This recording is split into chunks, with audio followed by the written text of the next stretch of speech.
Hi students, my name is Arif Malik and you are watching my channel Arif Biology.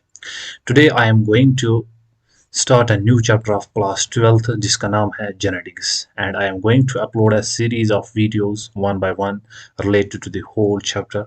So stay connected and stay tuned. So let's first start with the basic terminology. So today we are going to discuss some basic terminology क्योंकि हमें पता है ये chapter depend रहने वाला है terms पे, सो हम पहले टर्म्स को अंडरस्टैंड कर लेते हैं। सो पहले इधर टर्म जो है वो है कि जेनेटिक्स। ये टर्म किसने दी थी? ये एक साइंटिस्ट का नाम था बच्चे, जिसने ये 1906 में दी थी। उस साइंटिस्ट का नाम क्या था? विलियम बेटिसन, याद रखना ये। सेकंड है, अब ये जेनेटिक्स क्या होती है? जेनेटिक्स होती है स्टडी, दैट्स पढ़ना, हेरिडिटी एंड वेरिएशंस के बारे में। हेरिडिटी एंड ये वेरिएशंस क्या होती हैं? पहले हम डिस्कस कर लेते हैं हेरिडिटी।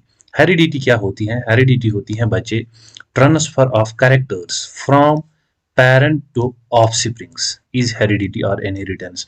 मतलब कोई भी ऐसा कैरेक्टर, ठीक है ना, सपोज कोई कैरेक्टर बाप के जैसे बाल होना, सपोज ये कोई पेरेंट है, ठीक है ना, इसके रेड हेयर है एंड इसका जो बच्चा होगा, ठीक है ना, उसमें भी रेड हेयर, ठीक है ना, इसको हम क्या कहते हैं? हेरिडिटी। दैट्स ट्रांसफर होना, जो करेक्टर बाप में है या पेरेंट्स में है वही बच्चों में चले जाना, वही करेक्टर, उनको हम क्या कहते हैं?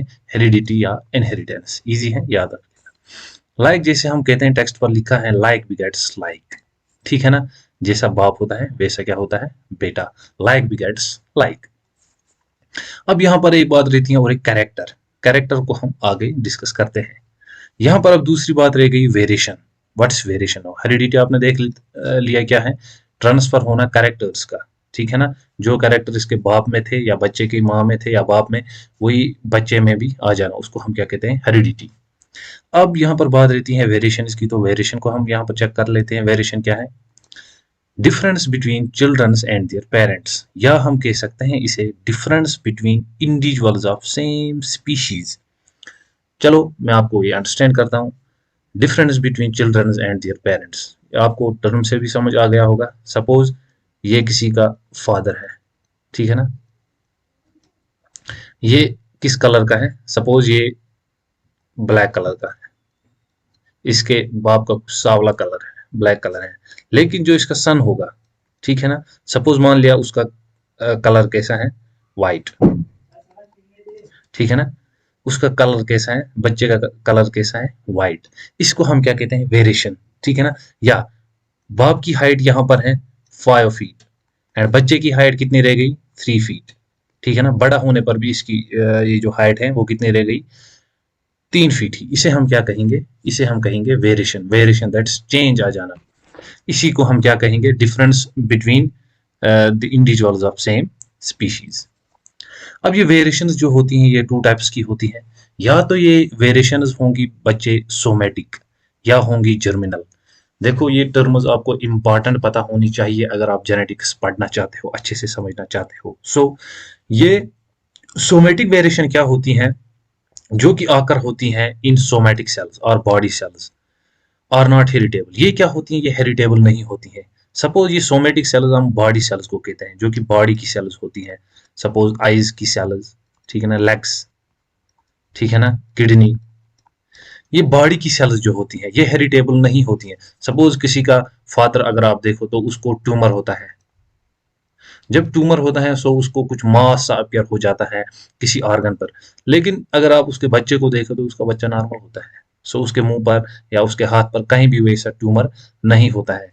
ये क्या है? ये वो चेंजेस हैं अब जो हमारी सोमेटिक सेल्स में होती हैं। सोमेटिक सेल्स कौन सी होती हैं? जिनको हम सिंपली क्या कहेंगे? Body cells. ये क्या होती हैं? ये हेरिटेबल नहीं होती हैं। हेरिटेबल मीन्स जो यहाँ पर हमने देखा अभी, हेरिडिटी, दैट्स ये ट्रांसफर नहीं होती हैं हमारे बच्चों में, ठीक है ना। अब जर्मिनल वेरिएशन क्या होती है? जो कि इन जर्म सेल्स, ये जर्म सेल्स में होती हैं एंड ये हेरिटेबल होती हैं। जर्म सेल्स क्या होती हैं?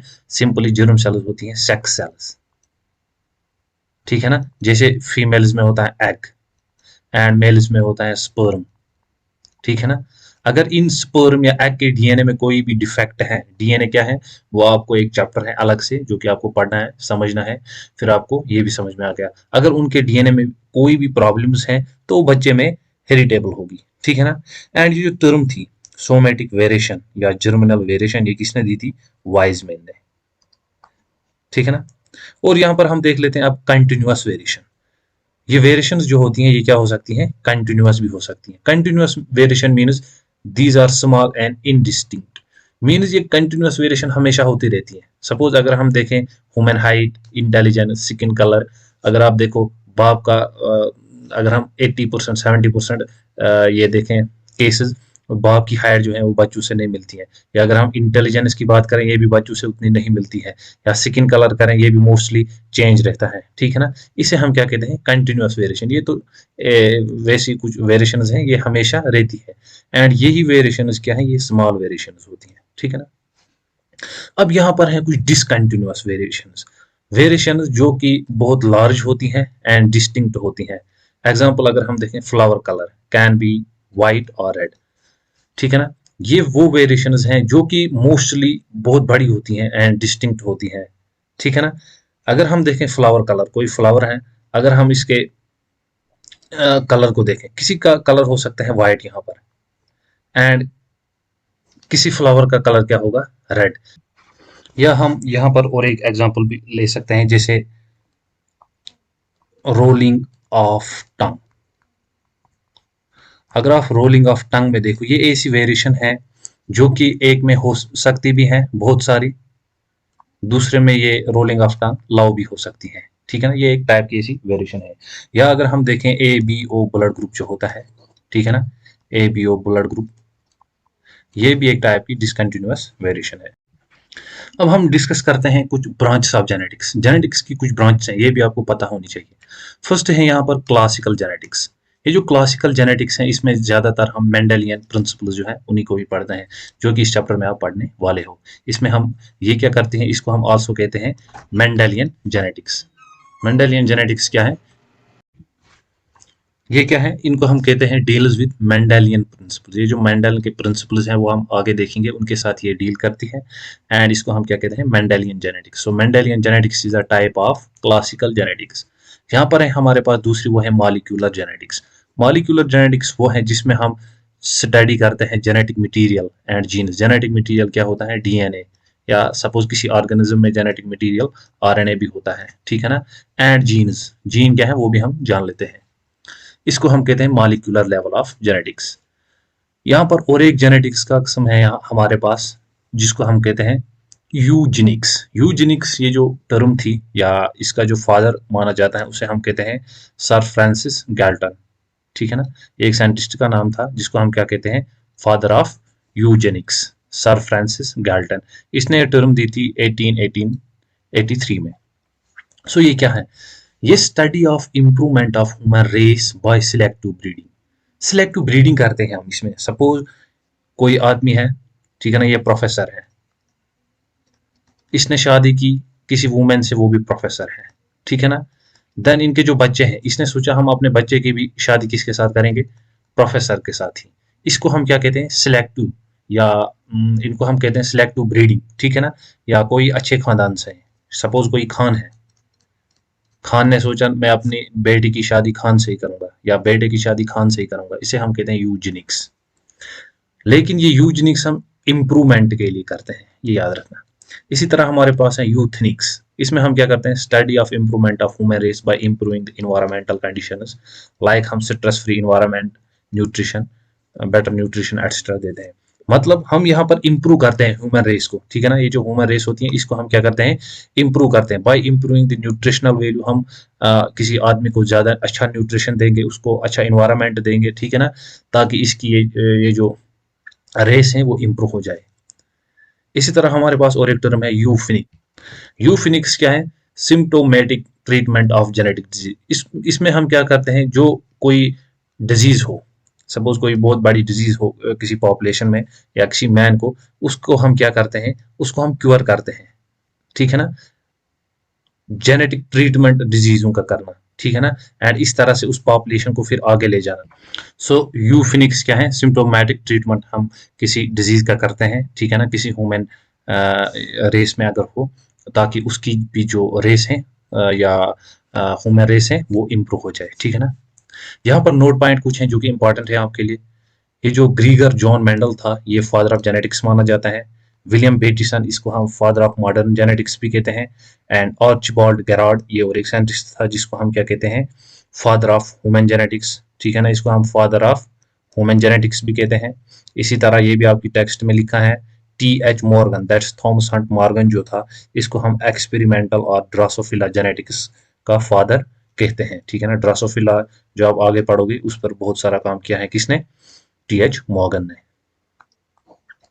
सो हमारे पास और एक टर्म है जो कि आपको पढ़नी है, factor and gene. Factor gene ये सेम है ये, लेकिन सबसे पहले ये टर्म दी थी मेंडल ने, ठीक है ना। फिर इस टर्म को थोड़ा सा चेंज किया एंड इसको नाम रख दिया गया जीन। ये नाम इसको किसने रखा, जॉनसन ने, ठीक है ना। अब याद रखना, फैक्टर एंड जीन एक ही टर्म है। अब ये क्या होता है, segment of DNA coding for a particular protein. अब हम फैक्टर क्या होता है या जीन क्या होता है, ये एक सेगमेंट होता है डीएनए का। सपोज ये एक डीएनए है हमारे पास, ठीक है। इस डीएनए का हम ये सेगमेंट ले लेते हैं सपोज, ठीक है ना, ये एक सेगमेंट है। इस सेगमेंट को हम क्या कहेंगे, segment of DNA is gene. अब ये जीन क्या करेगा, ये जीन ही आपको पता होगा जब आप दूसरा चैप्टर पढ़ोगे जेनेटिक्स, जब आप मॉलिक्यूलर जेनेटिक्स पढ़ोगे वहां पर आप क्या देखोगे, यही जीन क्या होता है, यही कोड करते हैं फॉर अ प्रोटीन। यही हमारा कोई प्रोटीन बनाता है जिसमें सीक्वेंस ऑफ अमीनो एसिड्स क्या हो जाती हैं, एंड वो अमीनो एसिड कोई प्रोटीन बना देती हैं, फिर उससे ही कोई एंजाइम बनता है जो कि हमारी बॉडी की जो भी कैरेक्टरिस्टिक्स होते हैं या फिनोटाइप टाइप होता है उसको क्या करते हैं, कंट्रोल करते हैं। वो कौन सा काम करते हैं, कंट्रोलिंग का काम अब कौन करते हैं, जीन, ठीक है ना। या इसको हम क्या कह सकते हैं, unit of inheritance controlling a character. यही वो यूनिट है, सेगमेंट है डीएनए का जो कि इनहेरिट हो जाता है पेरेंट से ऑफस्प्रिंग तक, ठीक है ना, याद रखना इसे, ठीक है ना। और एक टर्म हमारे पास है अलील। अलील क्या होती है, अब अलील होता है अल्टरनेट फॉर्म, ठीक है ना, alternate form of gene. Gene की कोई अल्टरनेट फॉर्म होनी उसको हम क्या कहते हैं, अलील कहते हैं। सपोज मैं आपको बोलूं हमारे पास कोई जीन है टी टी, ठीक है ना, and sorry T and small T, ये जीन प्रेजेंट है हमारे किसी क्रोमोसोम पर, ठीक है ना, ये कोई क्रोमोसोम है एंड यहाँ पर ये टी एंड यहाँ पर ये टी प्रेजेंट है। अब होगा क्या, ये टी जो है ये भी ये दोनों एक ही जीन की फॉर्म है, ठीक है ना। इन दोनों को हम कलेक्टिवली जीन कहते हैं, लेकिन अलग अलग अगर हम इनकी फॉर्म्स देखें तो हम इनको क्या कहते हैं, अलील। ये अलील एक है एंड ये दूसरा अलील है। अब अलील क्या होता है, अल्टरनेट फॉर्म ऑफ अलील होता है, सॉरी जीन, ठीक है ना। समझ में आ गया आपको, अलील क्या होता है, alternate form of gene. Again मैं बोल देता हूँ, ये कोई क्रोमोसोम है एंड इस क्रोमोसोम पर यहाँ पर कोई जीन है। सपोज यहाँ पर जीन है अगेन फिर टी एंड यहाँ पर भी इसकी अल्टरनेट फॉर्म होगी टी। इन दोनों को हम टी एंड कैपिटल टी को एंड स्मॉल टी को मिलाकर कहते हैं जीन। लेकिन ये जो अलग अलग अगर हम इनकी फॉर्म देखें, ये एक टी एंड ये एक टी, इनको हम क्या कहते हैं, अलील। इसको भी हम क्या कहेंगे, अलील। सो अलील क्या है, ऑल्टरनेट फॉर्म होती है जीन की, ठीक है ना। ये भी हम आगे थोड़ा और भी डिस्कस करेंगे। फिर होता है हमारे पास कैरेक्टर। अब कैरेक्टर क्या है, feature of an organism controlled by gene. वो कोई फीचर, वो कोई खूबी इंसान में, ठीक है ना, या किसी भी ऑर्गेनिज्म में जो कि कंट्रोल होती है किसकी वजह से, जो कि कंट्रोल होती है किसके साथ, जीन के साथ,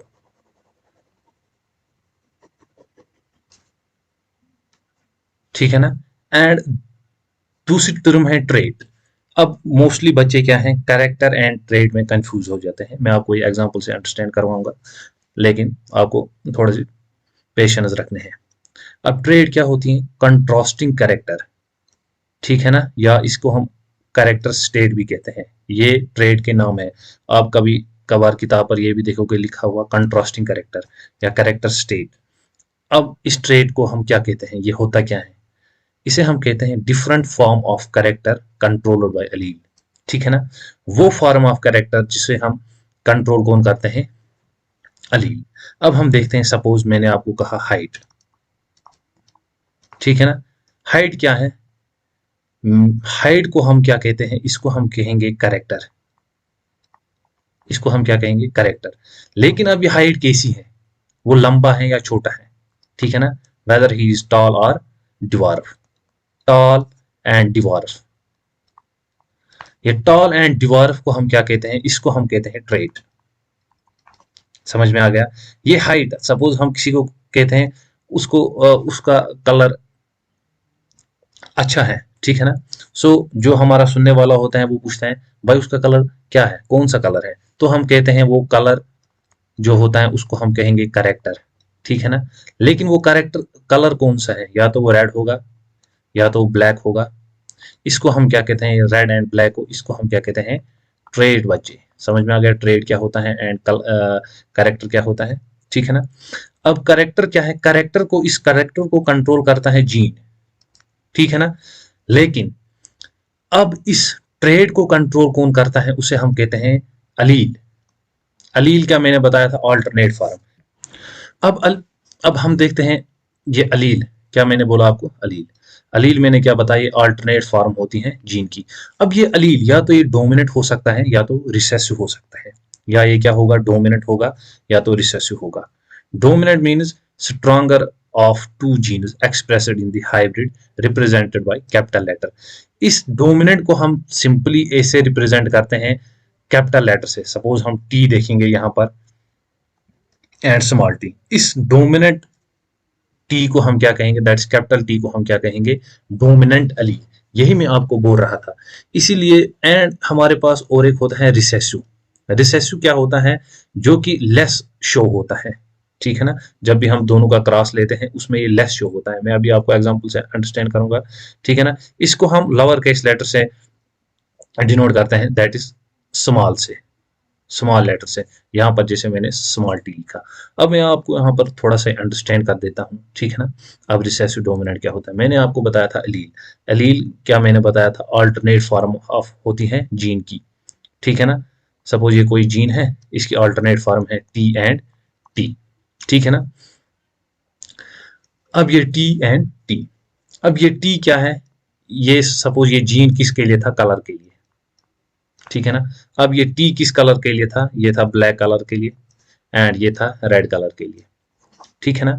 लेकिन अब जब इनका हम क्रॉस करवाएंगे, सपोज ऐसे T T and T T, जब हम क्रॉस इनका करवाएंगे तो टी एंड टी, ये हमारा रिजल्टेंट आ जाएगा। इसमें ये जो टी है यहाँ पर, ये टी, ये एक्सप्रेस होगा, क्या होगा, एक्सप्रेस होगा, क्योंकि ये डोमिनेंट है। अकॉर्डिंग टू मेंडल, ये टी जो है, जो जिसको हम डोमिनेंट कहते हैं या कैपिटल लेटर से डिनोट करते हैं, ये डोमिनेंट है, ठीक है ना। इसीलिए यही कलर मीन्स हमारे पास अब ब्लैक कलर जो है, वही ऑर्गेनिज्म में या F1 प्रोजनी जो होगी, ठीक है ना, या जो ये जो ऑफस्प्रिंग्स होंगे, उनका कलर क्या होगा, ब्लैक होगा, हमको ब्लैक कलर दिखेगा, ना कि हमको रेड कलर दिखेगा। क्योंकि रेड कलर जो था ये कंट्रोल किया था रिसेसिव जीन ने, सॉरी अलील ने, ठीक है ना, जो कि हमने स्मॉल टी से डिनोट किया था, ठीक है ना। समझ में आ गया अब डोमिनेंट क्या होता है, रिसेसिव क्या होता है, ठीक है ना। अब और एक टर्म आपको पढ़नी है, दैट्स लोकस। लोकस क्या है, लोकेशन ऑफ अ जीन या marker of a chromosome. Simply मैं आपको यहाँ पर अगेन दिखा देता हूँ, ये हमारे पास ये कोई क्रोमोसोम है, ठीक है ना। इस क्रोमोसोम पर मैंने आपको क्या कहा था, इस पर होते हैं जीन्स, ठीक है ना, यहाँ पर ऐसे जीन्स होते हैं इन क्रोमोसोम्स पर। अब ये जीन ने जो पोजीशन ऑक्यूपाई की होगी, सपोज ये कोई जीन यहाँ पर है ए, या यहाँ पर कोई है बी, इसको हम क्या कहेंगे, लोकस। लोकस क्या है, स्पेसिफिक पोजीशन, ठीक है ना, जो कि ऑक्यूपाई की होती है किसने, जीन ने, ऑन ए क्रोमोसोम, ठीक है ना। क्रोमोसोम क्या है वो हम आगे डिस्कस करेंगे, ठीक है ना। अब समझ में आ गया लोकस क्या है, कोई भी जगह जो क्रोमोसोम पर ऑक्यूपाई की होती है जीन ने, उसे हम लोकस कहते हैं। सो और एक टर्म आपको यहाँ पर आगे पढ़नी है, जीनोटाइप एंड फिनोटाइप। जीनोटाइप क्या होता है? Gene combination for a trait. Example R R, capital R, capital R, small, capital R, small R, R R. Genotype simply मैं आपको ऐसे बोलूं, जीनोटाइप होता है कि हमारी दरअसल इनर जो कंपोजिशन है, जेनेटिक कंपोजिशन, इसको हम कहते हैं जीनोटाइप को हम ये भी कह सकते हैं genetic composition of an organism. एक ऑर्गेनिज्म की जेनेटिक कंपोजिशन क्या है? वेदर इसमें एक्सप्रेस हुए हैं डोमिनेंट जीन्स, ठीक है ना, या इसमें सॉरी एलील्स, या इसमें रिसेसिव एलील एक्सप्रेस हुए हैं, इसको हम क्या कहते हैं? इसको हम कहते हैं जीनोटाइप। अब फिनोटाइप क्या होता है? Physical feature resulting from a genotype. अब ये जीनोटाइप सपोज यहाँ पर टी आ गया था किसी ऑर्गेनिज्म का, ठीक है ना, अब ये ऑर्गेनिज्म क्या होगा? डोमिनेंट होगा। सपोज ये जीनोटाइप यहाँ पर कोड कर रहा था अगेन रेड कलर के लिए, एंड ये स्मॉल टी कर रहा था व्हाइट कलर के लिए।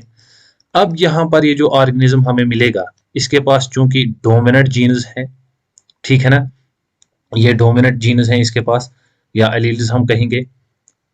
अब हमारे पास जो ऑफस्प्रिंग होगा ये भी क्या होगा? ये होगा दैट इज रेड। सो हम रेड कहेंगे, यहाँ पर है फिनोटाइप, ठीक है ना, जो कि हम फिजिकल अपीयरेंस में देख सकते हैं प्लांट के, ठीक है ना। प्लांट हमें देखने को कैसा मिलेगा? रेड, ठीक है ना। हम कह सकते हैं इसी रेड कलर को हम क्या कहेंगे? फिनोटाइप, ठीक है ना। किसी को हम कहते हैं उसका कलर कैसा है दिखने में, वो कहते हैं वो ब्लैक कलर का है।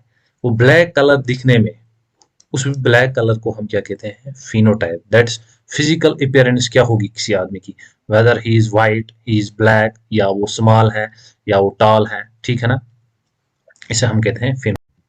अब यहाँ पर आपको और दो टर्म्स देखने को मिलेंगी, that's homozygous and heterozygous. So what is homozygous? Homozygous suppose मैं ऐसे लिखता हूँ टी एंड यहाँ पर ऐसे लिखता हूँ स्मॉल टी। ये हमारे पास पता है ये रिसेसिव टाइप है, एंड ये हमें पता है ये कैपिटल टी किसके लिए हम डिनोट करते हैं? अब डोमिनेंट के लिए, ठीक है ना। जब हमारे पास टू डोमिनेंट या टू रिसेसिव जीन्स हों, उन्हें हम क्या कहते हैं? होमोजाइगस, ठीक है ना। अब होमोजाइगस समझ में आ गया, जीन का कॉम्बिनेशन, या तो वो दोनों ही डोमिनेंट होंगे या दोनों ही रिसेसिव होंगे, इसे हम क्या कहेंगे? होमोजाइगस। सपोज यहाँ पर लिखा है आर आर, या small R small R. Small R हमें यूं तो पता ही है ये रिसेसिव है, लेकिन सिमिलर टाइप है, दोनों सेम है ना, इसीलिए हम इसे क्या कहेंगे? होमोजाइगस। आर आर हमें पता है डोमिनेंट है लेकिन सिमिलर है, इसको हम क्या कहेंगे? होमोजाइगस। सपोज ये एंड ये है हमारे पास, इसको हम होमोजाइगस नहीं कहेंगे। इसी तरह हेटेरोजाइगस है, heterozygous. Now what is heterozygous? Heterozygous totally opposite होता है इसका, होमोजाइगस का। यहाँ पर हमारे पास दो जीन्स होते हैं, वन डोमिनेंट होता है एंड अनदर रिसेसिव होता है। दैट्स वन कैपिटल टी होता है, दूसरा स्मॉल टी होता है। यहाँ पर ये जो कैपिटल है ये डोमिनेंट है एंड ये रिसेसिव टाइप है। इसे हम और क्या कहते हैं? हाइब्रिड भी कह सकते हैं, एंड होमोजाइगस को हम प्योर भी कह सकते हैं। Now Punnett square, Punnett square हमें आगे देखना है, क्रॉस करने हैं, बहुत सारे मेंडल के क्रॉस करने हैं, सो उसके लिए हम पढ़ेंगे पुनेट स्क्वायर। इसके लिए क्वेश्चन भी आया था, ये पुनेट स्क्वायर किसने दी है या ये किस साइंटिस्ट के नाम पर रखी गई है, उसका नाम था पुनेट, ठीक है ना। अब ये क्या हमें किसके लिए लगती है? Use to help solve genetic problem, इससे हम जेनेटिक प्रॉब्लम सॉल्व करते हैं। सपोज मैं यहाँ पर आपको एक एग्जांपल दिखा दूं, सपोज हमारे पास है ऐसा T T and T T, ठीक है ना। ये एक साइड से है मेल्स, ये हमारे पास है फीमेल। फीमेल जो है ये रिसेसिव टाइप की है, एंड ये जो मेल है ये डोमिनेंट टाइप का है। अब यहाँ पर हम ऐसे कुछ क्रॉस बनाएंगे इनका, ठीक है ना। यहाँ पर मैं लिखूंगा ऐसे, दैट्स फीमेल, इस साइड से हम लिखते हैं टी, एंड यहाँ से हम लिखेंगे टी एंड टी। फिर इसी से ही हम इसका क्रॉस दैट इज सॉल्व करेंगे इस प्रॉब्लम को by using this Punnett square. हमेशा ये याद रखना, इस साइड से हम हमेशा लिखते हैं females and this side is used for, इससे हम मेल गेमेट्स को डिनोट करते हैं, इसको हम क्या कहते हैं? पुनेट। नाउ अब आप और एक टर्म भी देखोगे आपकी टेक्स्ट पर या पढ़ोगे, हाइब्रिड। अब हाइब्रिड क्या होता है? The progeny obtained by crossing two parents that differ in character, जो कि टू प्रोजेनीज को हम जब क्रॉस करवाते हैं, सपोज हम ऐसे क्रॉस करवाएंगे टू प्रोजेनीज, वन होती है एक मेल एंड अनदर है फीमेल। जब हम इनको क्रॉस करेंगे तो हमें कुछ ऑफस्प्रिंग्स मिलेंगे, ठीक है ना। ये जो ऑफस्प्रिंग्स हमें मिलेंगे ये तो होंगे, सपोज अगर ये से था ये टी, ये मेल एंड ये था फीमेल। अब हमें जो ऑफस्प्रिंग मिलेंगे वो कुछ ऐसे था, यहाँ से एक टी आएगा एंड यहाँ से एक टी आएगा, तो हमें ऐसे कुछ मिलेगा टी एंड टी। अब ये जो T and capital T and small T है ये हाइब्रिड है, ठीक है ना। सपोज ये रेड कलर के लिए था, ये ब्लैक कलर के लिए था, हमें अब हाइब्रिड मिला, ठीक है ना। That's capital T and small T. Although this capital T is dominant and यही एक्सप्रेस होगा, ये ब्लैक कलर के लिए है, लेकिन फिर भी हमारे पास स्मॉल टी है ये जो रेड कलर के लिए कोड कर रहा है, ठीक है ना। इसको हम क्या कहेंगे, हाइब्रिड। हाइब्रिड क्या होती हैं, जो भी प्रोजनी हम ऑब्टेन करते हैं बाय क्रॉसिंग टू पेरेंट्स, ठीक है ना, जो कि डिफर करते हैं कैरेक्टर्स में, उनको हम क्या कहते हैं, हाइब्रिड। देन हमारे पास और एक बैक क्रॉस है एंड टेस्ट क्रॉस, ये हम अलग टॉपिक्स में कवर करेंगे, back cross and test cross क्या होता है। और एक टर्म जो कि आप आगे जाकर सीखनी है या पढ़ोगे वो होती है डिप्लॉयड। नाउ बच्चे व्हाट्स डिप्लॉयड, डिप्लॉयड होता है टू सेट्स ऑफ क्रोमोसोम्स, ठीक है ना, two sets of chromosomes. Chromosome के दो सेट होना, एक सेट जो कि हम रिसीव करेंगे from that is male parent, ठीक है ना, एंड दूसरा हम करेंगे फीमेल पेरेंट से, इसको हम क्या कहेंगे, डिप्लॉयड, ठीक है ना। सपोज अगर हम ह्यूमन्स की बात कर लें तो ह्यूमन्स में होते हैं 23, सो मेल में भी 23 होते हैं, 46 तो होते हैं, ठीक है ना। सॉरी यहाँ पर ह्यूमन्स के कितने होते हैं, 46, 46 होते हैं ह्यूमन्स के। सो इन 46 में क्या होता है, 23 हमने रिसीव किए होते हैं फीमेल से एंड 23 किससे रिसीव किए होते हैं, मेल से, ठीक है ना। इसे हम क्या कहते हैं, डिप्लॉयड। फिर जब हमें ये ऑफस्प्रिंग मिलेगा इसमें भी कितने होंगे, 46, क्योंकि इसने 23 यहाँ से लिए होंगे एंड 23 यहाँ से लिए होंगे।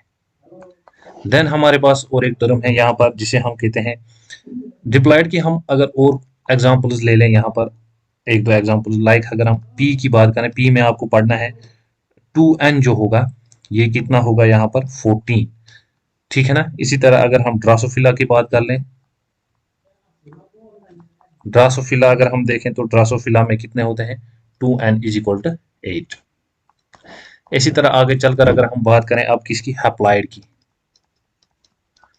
अब ये हैप्लॉयड क्या होता है, हैप्लॉयड होता है सिंगल सेट ऑफ क्रोमोसोम,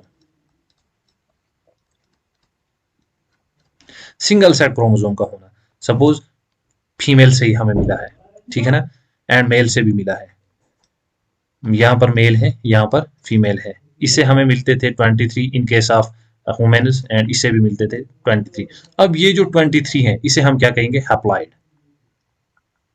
क्या कहेंगे, हैप्लॉयड, ठीक है ना। इसी तरह अगर हम हैप्लॉयड की कुछ कंडीशन देख लें, 1n हम इसे डिनोट करते हैं एंड डिप्लॉयड को हम 2n से डिनोट करते थे, ठीक है ना। इसी तरह अगर हम डिप्लॉयड कंडीशन देखें किन में, पीज में, पीज में अब क्या होगी, हैप्लॉयड डिप्लॉयड कंडीशन हमने देखी थी पीज में कितनी थी 14, अब यहाँ पर कितनी होगी 7। इसी तरह ह्यूमन में हमने 46 देखी तो हाफ कितनी होगी 23, that's 1n is equal to 23। इसी तरह हमने ड्रासोफिला में कितने देखे थे, 8 देखे थे, ठीक है ना, ये थे 2n, अब 1n कितना होगा 4, ठीक है ना। देन आगे चलते हुए आपको जीन पूल भी नजर आ जाएगी कहीं पर टर्म, जीन पूल। अब ये जीन पूल क्या होता है, sum total of all genes present in a population, सम total of all genes present in a population। Population में कितने जीन्स टोटल प्रेजेंट है, ठीक है ना, इनको हम क्या कहते हैं, इसको हम कहते हैं जीन पूल, ठीक है ना। कितनी पॉपुलेशन में, किसी पॉपुलेशन में एग्जांपल 30,000 जीन्स प्रेजेंट है, ठीक है ना, इसको हम क्या कहेंगे, जीन पूल। अब हमारे पास होती है और एक टर्म जो कि आपको पता होनी चाहिए, जीनोम। अब ये जीनोम क्या होता है बच्चे, जीनोम होता है one complete set of chromosome, one complete set of chromosome. Chromosome का कंप्लीट सेट होना, जैसे मैंने आपको बोला था इन केस ऑफ वुमेन 46 होते हैं, इसे हम क्या कहते हैं, कंप्लीट सेट ऑफ क्रोमोसोम्स, ठीक है ना। या हम क्या कह सकते हैं, DNA quantity received from one parent. कोई डीएनए की क्वांटिटी जो कि हम रिसीव करते हैं पेरेंट से, ठीक है ना, इसको, या हम कहेंगे one complete set of chromosome जो हम रिसीव करते हैं अपने पेरेंट्स से, इसे हम क्या कहते हैं, जीनोम।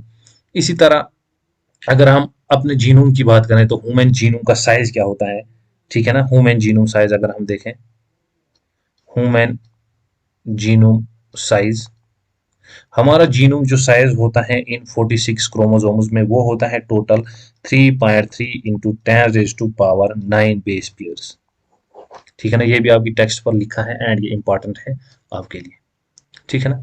एंड ये टर्मिनोलॉजी थी यहाँ पर कुछ जो कि आपको इंपॉर्टेंट है आपके एग्जाम्स के लिए। सो या आपको जो टॉपिक आगे पढ़ने हैं, दैट इज जेनेटिक्स में, मेंडेलियन जेनेटिक्स में, सो इसके लिए आपको ये सब कुछ पढ़ना यहाँ पर बहुत जरूरी है।